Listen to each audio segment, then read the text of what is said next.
I won't stop talking about Asaba 2018, talking about the African Senior Athletics Championship winner. It's going to be in 2 years' time in Algeria. Before that time, at least the aftermath of it all, athletes are still, talking about their experiences and all that, what they went through, how they were able to maintain the momentum, just ensuring that they got the best out of everything that they did. And some of them who came home with gold medals and the others weren't so happy that they didn't get the medal that they bargained for.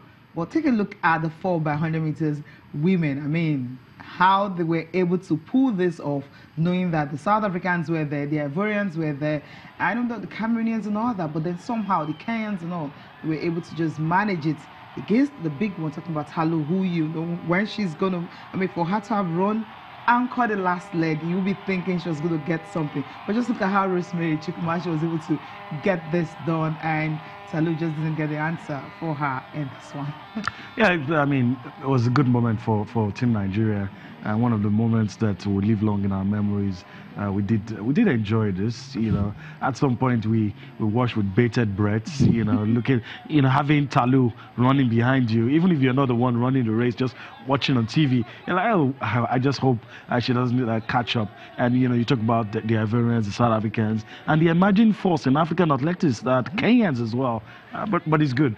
The day belonged to Nigeria. We enjoyed it, and it was very, very good. So I think we should just take a listen to the girls. They were very, very excited. You probably won't get to see this anywhere else, but we're giving it to you. The immediate reaction after winning this epic race.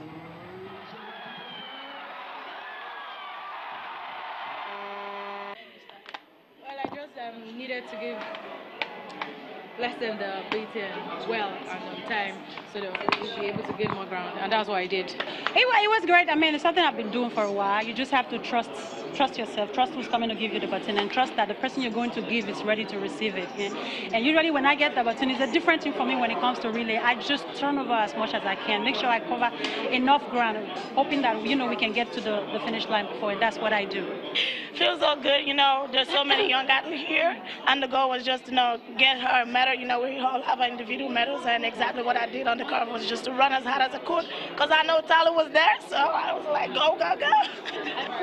I was afraid, because when Toby was coming, I was like, oh my God, I saw Talu, I was like, oh my God, I have to run my life. So when I collected the baton, I moved, and when I was running, I turned back, I didn't see anybody, I said, thank God. Because I was like, oh my God, I have to make Nigeria proud, and thank God I did it. All right, some say being scared makes you fight better. I guess that's what happened. The girls just didn't want to lose to Talu on the day, and that was it. They just didn't want to lose, and they did whatever they had to do, just keep her behind. Yeah, that's what they did. And Rosemary, just listening to her experience and all that, when Blessing Okagbare has already created that gap. I mean, from the second leg, when she got it from Joe Udo Gabriel, she created that gap. I mean, she knew what she needed to do. I mean, she did her best, and when she gave it to Tobiloba Amushon, we knew what that her also could do. And of course, she created another gap. And Rosemary, she had all the gap, she had all the time, all the chances and all that. She took advantage of it and just went on. The only thing I was afraid of was the baton exchange. Yes. Which usually is our Achilles heel. But we handled it well. Yeah. Even for the guys, even for the guys, I think they did well. I think has it always been the Achilles heel? No, I thought was going to be the problem because there were a lot of nerves. Yeah. You're running against countries that had people who some would say are faster than you, have run faster times. So that nerves could just be the Achilles heel on the day and affect. But I think they handled it well. Yeah, very well. And even the men's, I think, was it the men's 4x100, there was a particular one I thought we should have won that we got silver. If we had won that race, we would have topped South Africa. But there were a lot of good moments from this event. And I would love to see this kind of performance when we are not hosting. So that will show me that this wasn't a fluke. Now, if you check at the Commonwealth Games, remember these girls, they won the bronze medal. So we're together. I mean, if they're together all the time, get to attend championships together. Keep them busy. Every time. I mean, the last time they were together was actually at the Commonwealth Games. We all saw that. And after that, there was nothing until this time around. So if you keep them busy or not attend different meets and everything, I think they will definitely do wonders because I mean the Olympics is 2020. I mean they can still. That's the team we are having right now. Yeah. And with the experience of Leslie Kagbare, what she was able to instill into the girls. I spoke privately with Jodo Gibre. She was telling me about the influence she had. How she talked to them. How she just tell them, look, girls, you're good. You can do it.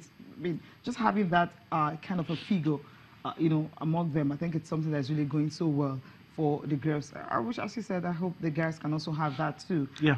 Just knowing that they can also pull it off, talking about the likes of Divine Oduduru, Shea Gulewe, Yeah. and of course you also have... From that bond. Yeah, forming the bond and all And that. that bond always comes, like you said, when you work together, participate in events together. You probably not going to win everything, but it comes when you have a lot to do together, and you can't train in isolation. You need these big events so that you are running your best times in good events that will ensure that you live long in the stands of time by winning good events. Yeah, and this is where you have talking about Edosa Ibadin. I mean, this is another athlete we really need to watch out for. 800 meters, we know this is not the hub of Nigerian athletes, but then he decided to do this because he just got something from his coach who told him that, look, this is your strongest field. This is where you'll be good at.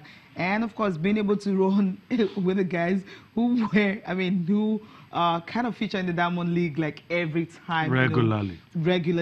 Twice in a month and all that wasn't an easy one. Just take a look at all the Kenyans you have there. 1, 2, 3. You start with that, then you go to the South Africans, then you just go to the Ethiopian, of course, the Nigerian guy. They're more like a field owned by the Kenyans, but somehow I was able to pull it. So Botswana also in the mix, an Algerian, a Moroccan also in the mix there. 1, 2, 3 Kenyans, a Moroccan, a Botswana. Then you have the Nigerian guy, but somehow it just couldn't finish in this one. I mean, finished 7th in all. But then despite that, I mean, being able to compete at all at a big stage like this is a good one for him. And if he's able to start competing in Diamond Leagues and get more tournaments and all that, he will obviously going to give Nigeria a medal someday. Yeah, I mean, I don't want to call him a poster boy, but I think that's what he is. Look, we've seen what the Kenyans and South Africans have done. And look, the gap is going to get wider, whether we like it or not, until we start taking athletes like this seriously. Look, the comparative advantage we used to have in the sprints is probably not there again. So let's just diversify and go into other areas. Let's listen to the young man now, even though he didn't win. But I mean, we celebrate him for what he's been able to do, how gallant he was, and trying his best to get something for Nigeria. We'll listen to him. Come back for more sports this morning. I think I need to race more guys like that more often to show that the fitness is there and to show that I can be amongst them. This is my first time racing them, and those guys, they race each other almost all year round, especially like in the Diamond League circuit. Half of the field was in the Diamond League circuit this year, and they're at an advantage of racing at big stages and racing against high caliber guys like that and stuff. So that's something I definitely need to start doing, and hopefully by God's grace I can get into races like that next year and beyond. To be honest, what kind of inspired me running the 800 was when I first started running track. Our coach, he put us in sprinting races, and then he told me that, hey man, I have the perfect race for you. And he told me, I'll be an 800 runner. And at first I kind of didn't believe him at first because, where I went to secondary and high school at, it was a lot of people who, were sprinters. And so, he put me on like 4x800 relay and stuff like that. And he saw, I had a talent for middle distance, so he just kept throwing me in the 800 and things like that. And so I kind of just gotten used to it. It's not 800 is one of those events where you don't just wake up on the track and say, yeah, I want to run an 800, but it's more so those things that you have to actually get ready for and train for. And it takes a lot of convincing of your coach and stuff to make you believe that you're an 800 meter runner. And I'm glad I did that. I ran 800 early on, and even the progress that I've made throughout this season and the past 3 seasons alone, I really just thank God for it. The altitude training is very good because it increases their VO2 max. And I think that it will be a good long term to help them open their lung capacity and help them get more endurance in the races to come, because running rounds in the 800 and rounds in the 1500 at global championships are tough. So it's usually sprinters that have the rounds. When it comes to middle distance and long distance runners, they don't really have rounds as much. But most major championships are starting to have rounds. So being used to running 2-3 rounds of the 800 is very, very important.